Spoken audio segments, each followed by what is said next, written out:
Proverbs 1 verses 1 to 7. The Proverbs of Solomon the son of David, king of Israel, to know wisdom and instruction, to perceive the words of understanding, to receive the instruction of wisdom, justice, judgment, and equity. To give prudence to the simple. To the young man knowledge and discretion. A wise man will hear and increase learning, and a man of understanding will attain wise counsel.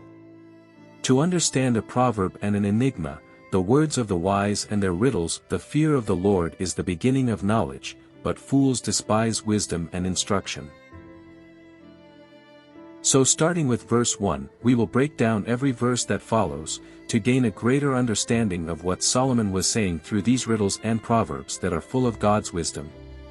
Verse 1 says, the Proverbs of Solomon the son of David, king of Israel.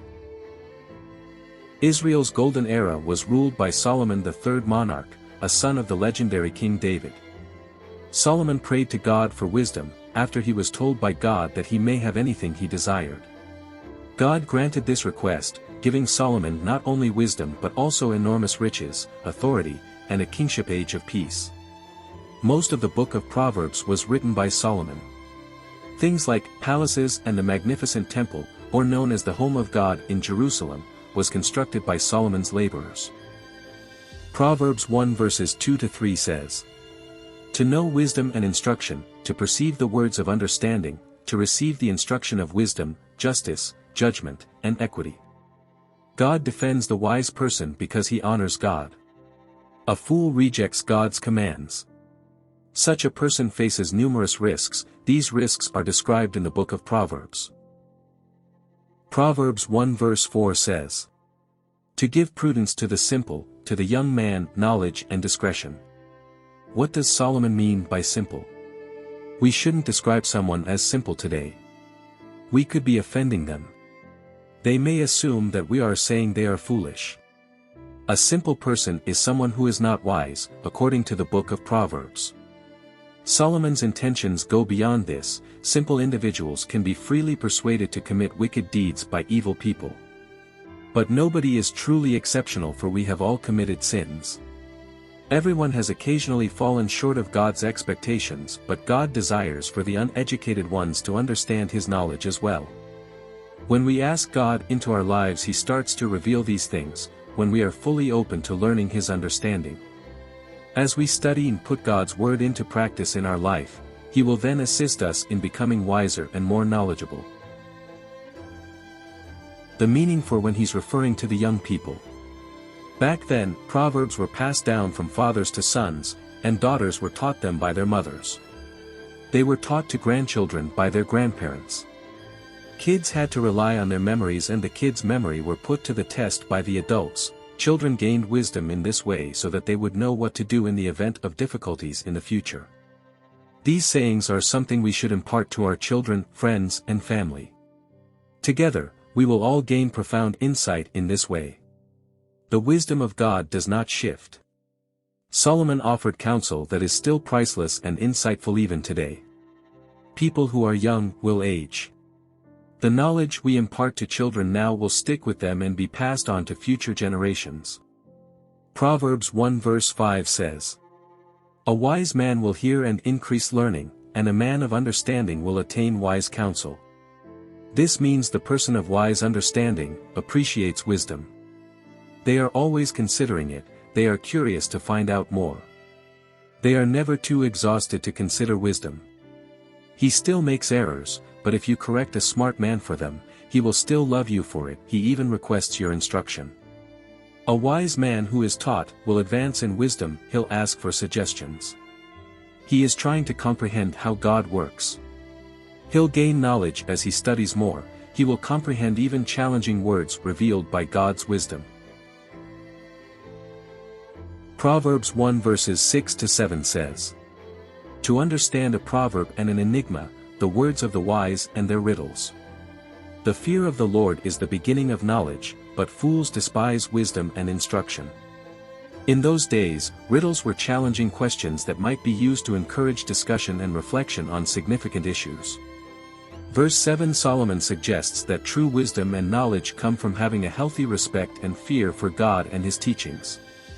It is only by acknowledging God's authority and submitting to His will, that we can gain true understanding and insight into the world around us.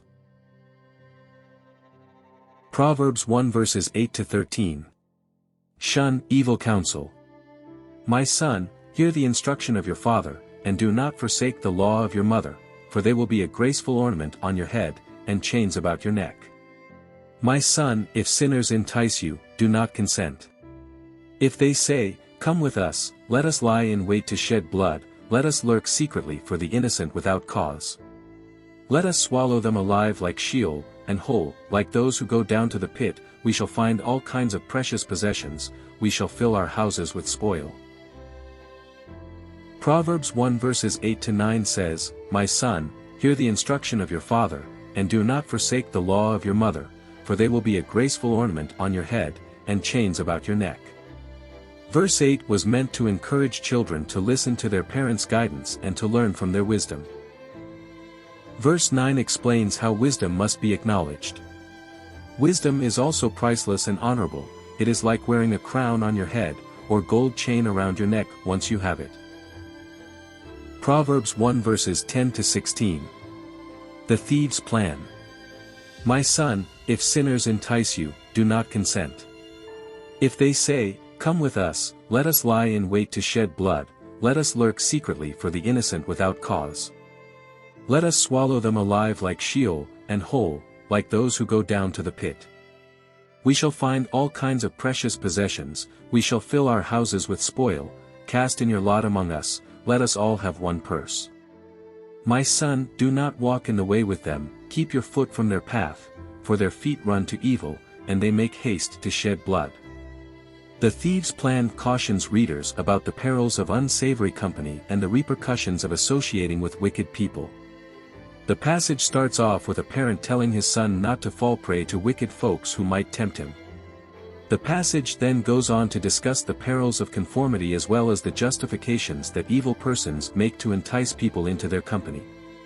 The young man is invited to join the thieves. They will attack someone else altogether, they'll kill them and steal from them.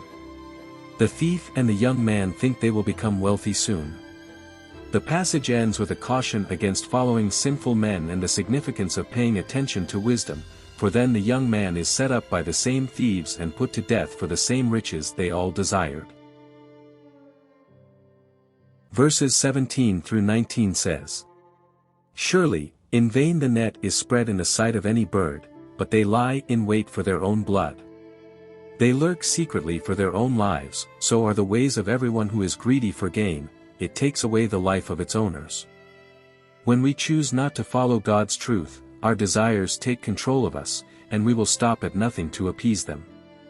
Sin, despite its allure, is always fatal, much like a lure used to draw prey into a trap. However, similar to a bird, if we see the trap being set and understand its design, only a fool would keep falling into it. Verse 18 makes reference to the fact that these actions harm not just the people who are harmed but also the people who caused them. Sin will always have terrible consequences in the end. Verse 19 warns us that one of the devil's most certain traps is the desire for money. He'll make an effort to change our perception so that we always feel like we want more.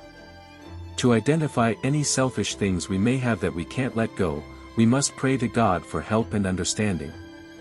Your level of discernment will increase when you consistently try and understand God's Word, making it easier for you to spot situations like this in the future. Proverbs 1 verses 20 to 24 says, Wisdom calls aloud outside, she raises her voice in the open squares. She cries out in the chief concourses, at the openings of the gates in the city she speaks her words, How long, you simple ones, will you love simplicity? For scorners delight in their scorning, and fools hate knowledge. Turn at my rebuke, surely I will pour out my spirit on you, I will make my words known to you. Because I have called and you refused, I have stretched out my hand and no one regarded. Proverbs 1 verses 20 to 21 says, Wisdom calls aloud outside, she raises her voice in the open squares. She cries out in the chief concourses, at the openings of the gates in the city she speaks her words.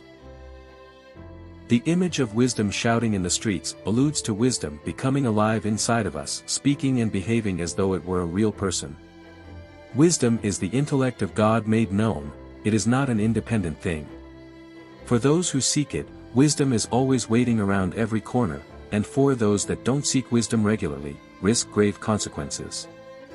Proverbs 1 verse 22 says, "How long, you simple ones, will you love simplicity? For scorners delight in their scorning, and fools hate knowledge." Verse 22 reiterates that the term fool in the Bible refers to someone who lacks character rather than intelligence. Foolish people are not what they call dumb or stupid, rather, they lack understanding of God's standards for what's right and what is wrong. Proverbs 1 verse 23 says, "Turn at my rebuke, surely I will pour out my spirit on you, I will make my words known to you." God freely shares his thoughts with us and pours out his heart. We must always be paying attention to accept his knowledge. In the sight of the Lord, refusing to listen by disobeying God's instruction or rebuke, is pride. We are to never put God's plans and strategies to the side for our own. Proverbs 1 verses 24 to 33. Because I have called and you refused, I have stretched out my hand and no one regarded, because you disdained all my counsel, and would have none of my rebuke. I also will laugh at your calamity, I will mock when your terror comes. When your terror comes like a storm, and your destruction comes like a whirlwind, when distress and anguish come upon you. Then they will call on me, but I will not answer, they will seek me diligently, but they will not find me, because they hated knowledge and did not choose the fear of the Lord. They would have none of my counsel and despised my every rebuke. Therefore they shall eat the fruit of their own way, and be filled to the full with their own fancies. For the turning away of the simple will slay them, and the complacency of fools will destroy them. But whoever listens to me will dwell safely, and will be secure, without fear of evil. The message of this chapter is that everyone who seeks wisdom can find it. Everywhere, people are hearing the call of wisdom and are being invited to listen to it and study. Those who pay attention will be rewarded with information and comprehension. However, those who disregard wisdom's appeal will pay for their ignorance later on. 31 states, "They will eat the fruit of their own way," means we should learn from our mistakes and try to do better the next time by not continuing to eat the same fruit, because many proverbs, once realized, will draw attention to the outcome of our actions. Once you've learned something's wrong but continue to partake, you can't be surprised or expect anyone to save you from your own arrogance and destruction. The last two verses are a summary of the two options available to men from Proverbs 1 verses 32 to 33. The fate of men who play the fool and disregard godly advice is described in verse 32. They will be destroyed by stagnant complacency and the waywardness of the simple. The fate of people who listen to knowledge is described in 33. They won't have to worry about suffering harm and can be at rest. God's wisdom will increase in us when we read His Word, keeping our minds and hearts open to His Spirit and direction. The advice and guidelines for leading a virtuous and peaceful life were found in Proverbs chapter 1. The chapter outlined the book's goal, which is to provide readers with more knowledge, wisdom, and advice. It also issues a warning against the foolishness of ignoring the fear of the Lord and going down the wrong path. The chapter makes a plea to the readers to uphold the guidance of wisdom and resist temptations to do evil. God's wisdom will increase within us when we take the time to read His Word, keeping the minds and heart open to the understanding that comes from His Spirit. We hope you gained more wisdom today as we unfolded the first chapter of Proverbs, getting us ready and equipped for more of the wisdom-filled pages to come. Thanks for tuning in. See you in chapter 2 from Christians Keeping It 100. God bless and take care.